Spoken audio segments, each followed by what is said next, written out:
the day of OTPs, the day of everything, and I am so happy. So, as promised, today I am here to talk about my top 10 most romantic moments from the Librarians. Now, as I said in the outline of yesterday's video, today I am going to be ranking these moments not necessarily based on which one I like the most, because otherwise this entire list would be all Jake and Cassandra moments. But I'm basing this list off of what I think is the most romantic, based off of, like, what they said, what is the significance of the moment, how romantic is it, and then I rank them from 10 to 1. So, let's just get started! You guys, this list was so hard to make.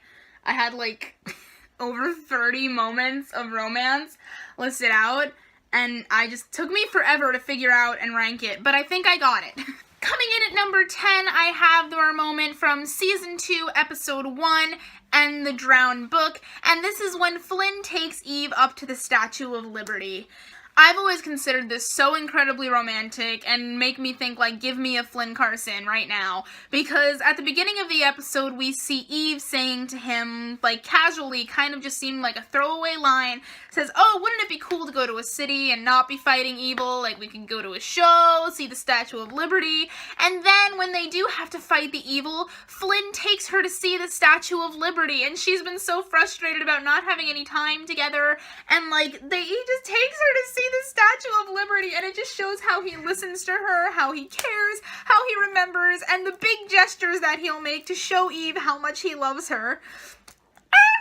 Coming in at number 9, I have Season 3, Episode 8, and the Eternal Question, and this is Cassandra and Estrella's kiss. I also like to label this moment as Cassandra Killian, my bisexual princess. Oh my god, I loved that this happened so much for so many reasons. Like, we kind of knew the whole series that Cassandra was very much bi, but we get a confirmation of it here. And the way they do it, it's such a good romance. Like, she says to Estrella, like, you saw me for me, and you saved my life, and encouraged me to keep fighting for my life when I had given up, stuff like that. And then they just kiss, and, like, how romantic is that? And they looked gorgeous. So the romance all over the place here, and yeah. Coming in at number 8, we have a Cassandra moment from Season 1, Episode 5, and the Apple of Discord, and this is Jake's little quip about I pay attention. Oh boy! Okay. One of the reasons this was so hard to rank is because every romantic moment the Librarians has is basically something that would be like this climactic, most romantic moment in the entire series for any other TV show. But they do that every time, and they're all that huge and romantic, and this moment is no exception. Cassandra's freaking out because she has the Apple of Discord, and then she starts having one of her episodes getting lost in her head. Flynn tries to stop her with something about pie. That doesn't work. So then once that fails, Jake says, what about Euler's number? And she's freaking out. She's like, you can't just shut me off like that, until she stops and, like, did you say 6? And then she faints. And what we find out is Flynn says to Jake, how did you do that? And he says, she writes a lot in this little notebook, and I pay attention. Okay, like, that's so romantic. That's, wow, he just pays attention to her to the point where he knows how to help her through what nobody else can help her through. And I pay attention. What, okay. Coming in at number 7, we have a really recent romantic moment from Season 3, Episode 9, and the Fatal Separation, and this is Charlene going back through the mirror to return to Judson. This moment is not so much what is said as the concept as what's behind it, where I kind of suspected for a little while now that Charlene and Judson had a thing. And not only in this moment do we get confirmation of that, but first we have this whole huge romantic speech to her by Jenkins, about Jenkins saying why he loves Charlene. And, like, you are the sun rises and sets with you, like, what the hell? And then, like, Charlene is just like, well, my heart has always lied with another, and I must return to them now. And, like, it's the concept of, we know that Charlene and Judson were immortal, and they were the first librarian and guardian, and that the library started in Alexandria, which existed in BC. So, like, they have been together, immortal, for over a millennium.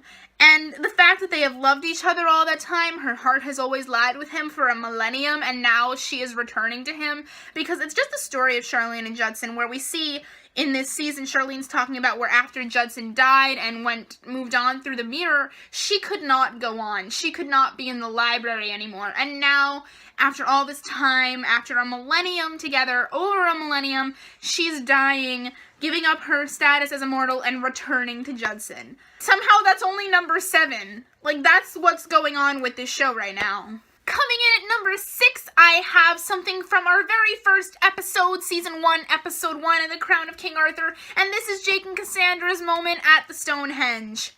Oh my goodness. Oh my goodness. Like, okay, so this is when Cassandra's freaking out, having an episode for the first time that we see, really, because we see a bit in the hospital, but this is the first time it's really exaggerated. And Jake just, like, immediately runs over, catches her, and pulls her out of that episode, that no one else has been able to do that ever, and she recognizes that. And it's just like they're holding hands, he's looking into her eyes and smiling at her, he's like, that's a girl, and I'm like, and even the extended version of this scene where she talks about her parents, and she's like, that's the last time they were proud of me, he's like, well, family isn't ever easy, and you just see this instant connection between them, and whether it's romantic or not, like, it's love right there. Coming in at number 5, we're halfway through. This comes from Season 2, Episode 10, and this is Flynn's line, "Kissing you is exactly how I'd want to spend eternity." What the hell? What the hell? Like, this is what I mean with the epic romance in the Librarians. Like, if they'd never found us, kissing you is exactly how I'd want to spend eternity.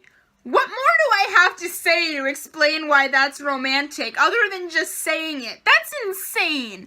That's like, how, like, oh my god, oh my god, oh my god, that's all I can say. That's all I can say from this point on. I can't even explain why these things are romantic other than saying, oh my god. Number 4 comes from Season 2, Episode 9, and the Happily Ever Afters, and this is True Love's Kiss. Every time, Flynn and Eve both share True Love's kiss with each other. 2 times, where one of them is stuck in Prospero's spell, and they can't, like, Eve can't remember Flynn can't remember working with the whole team, and kissing each other pulls them out of that funk, pulls them out of that unbreakable spell, is this True Love's kiss. Their love for each other is so strong that just kissing each other reminds them of who they really are and what their life really is and grounds them. And of course, the second True Love's kiss has this whole moment with Flynn where saying, I thought I needed to be alone, I thought all I needed was learning, now I know that I need more, right as he looks at Eve. Again, I don't have to explain why this is romantic, it just is. Coming in at number 3, I have a moment from Season 3, Episode 10, and the Revenge of Chaos.